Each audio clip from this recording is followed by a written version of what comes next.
Ministério Público do Trabalho da Paraíba tem desenvolvido um importante trabalho para tentar coibir essa prática criminosa. Para falar sobre esse assunto, eu vou conversar agora com o Procurador do Trabalho, Eduardo Varandas. Bom dia, doutor Eduardo. Bom dia. É um prazer recebê-lo aqui. Prazer meu. Primeiramente, parabéns pelo seu trabalho quase solitário aí de combate à exploração e ao abuso sexual infantil juvenil e também ao trabalho infantil.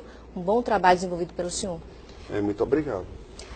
Doutor Eduardo, no texto que o senhor postou na internet chamado Paraíba Sem Vergonha, sim, o senhor diz que o nosso Estado, ele é um Estado omisso em relação à proteção da criança e do adolescente.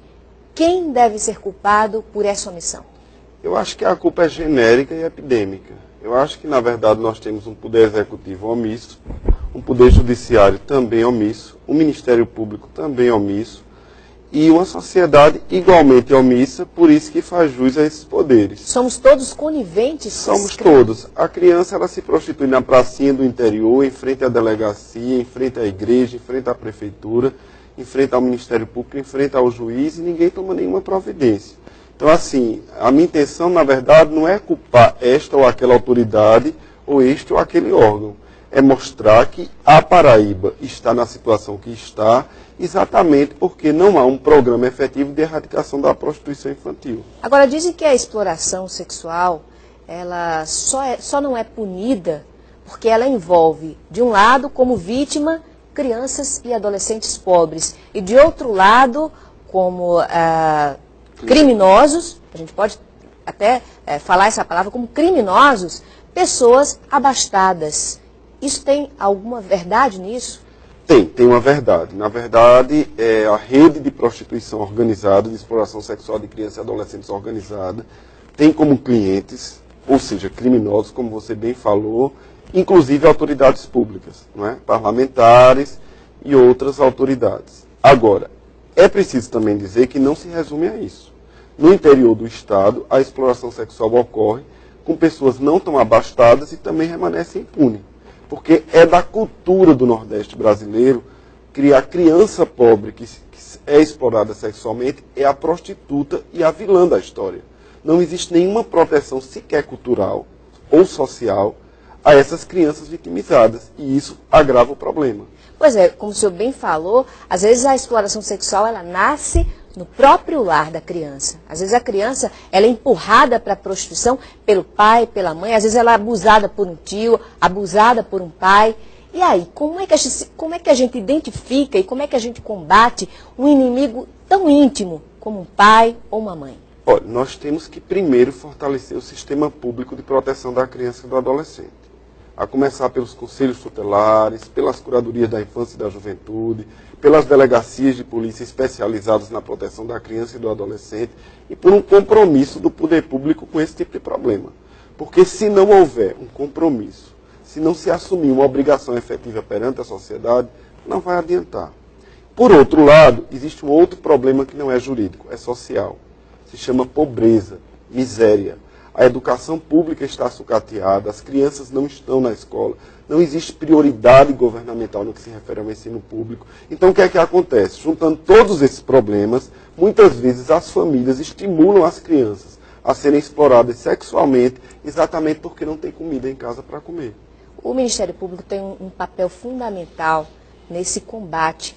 Ele é o fiscal da lei, é ele quem aciona o judiciário. Qual tem sido o papel do Ministério Público no combate à exploração sexual de crianças e adolescentes aqui na Paraíba?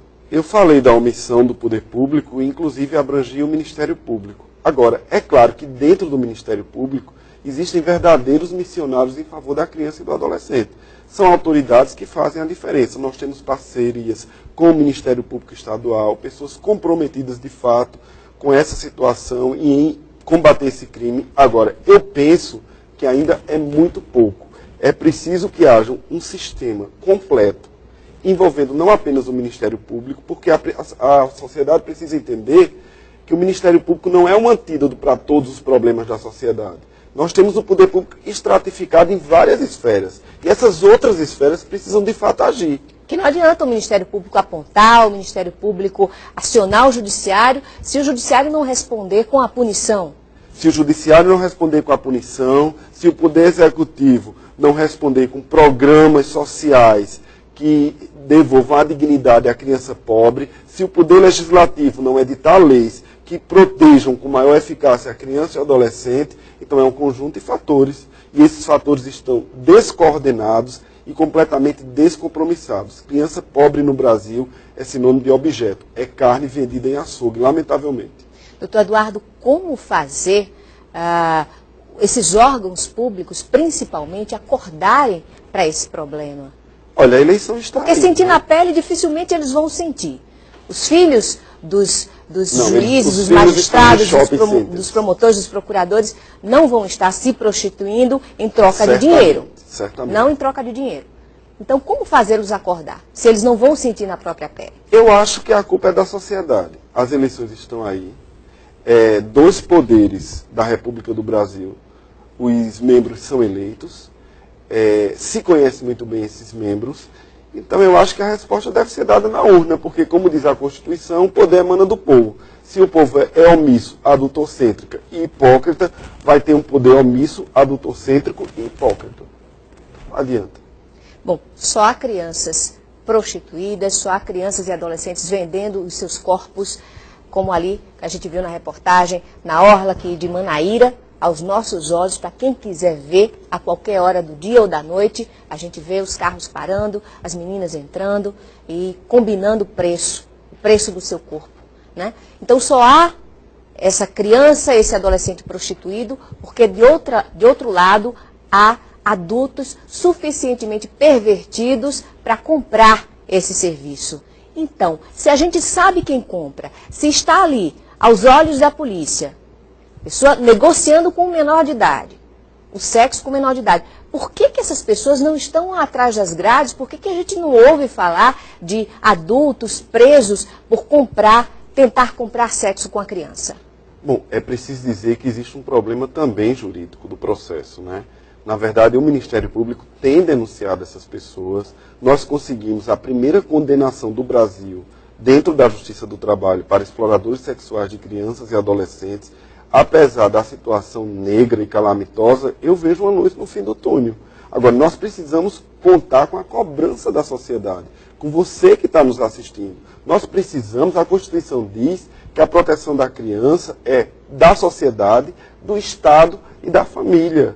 Não adianta empurrar essa responsabilidade para o Estado somente e fazer de conta que não está acontecendo com a gente. Não há denúncia, na verdade, não há nenhum tipo de participação efetiva. Temos poucas ONGs que de fato colaboram com o nosso trabalho. Além das falhas endêmicas do próprio poder público, existem falhas culturais da sociedade. Desde que o Brasil foi descoberto, que os portugueses exploravam as índias sexualmente, exploravam as negras nas senzalas sexualmente, crianças muitas vezes. Então, essa postura não mudou porque a sociedade é conivente com a situação.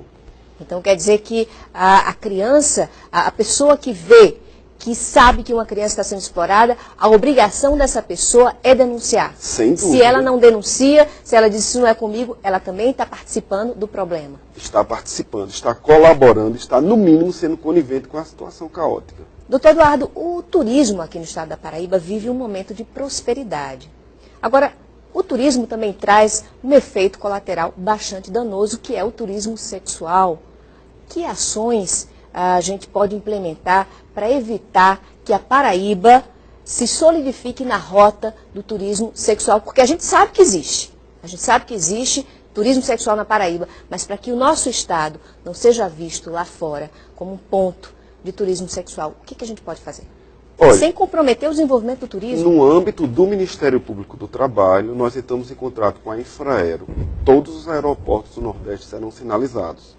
Vamos fazer um convênio com a Polícia Federal, no sentido de que quando o turista estrangeiro adentre ao Brasil, receba um panfleto esclarecendo as penalidades de quem se envolver com exploração sexual de crianças e adolescentes. Agora, precisamos da Secretaria de Segurança Pública, precisamos do poder público em outras esferas para que a coisa funcione. Não adianta um indivíduo só, ou um poder só, ou um órgão só estar envolvido no problema. É como eu disse, a mesma situação da exploração sexual não turística, que é essa que nós vimos denunciando há muito tempo, vai ser a do turismo sexual. E quando a Paraíba se desenvolver, vai ficar igual a Natal ou Fortaleza. onde você vê crianças a céu aberto sendo exploradas por turistas estrangeiros, porque a visão que se tem fora do Brasil é de uma terra sem lei. Infelizmente, essa visão não é totalmente equivocada. Doutor Eduardo, muito obrigada pelos esclarecimentos aqui, por esse choque que o senhor pretende dar aqui no telespectador e no poder público. Obrigada. Eu que agradeço, conto com vocês. Ok, o Tambaú Notícias termina aqui. Assista agora o Tambaú Esporte. A gente se vê amanhã a partir das 11h25 da manhã. Até lá.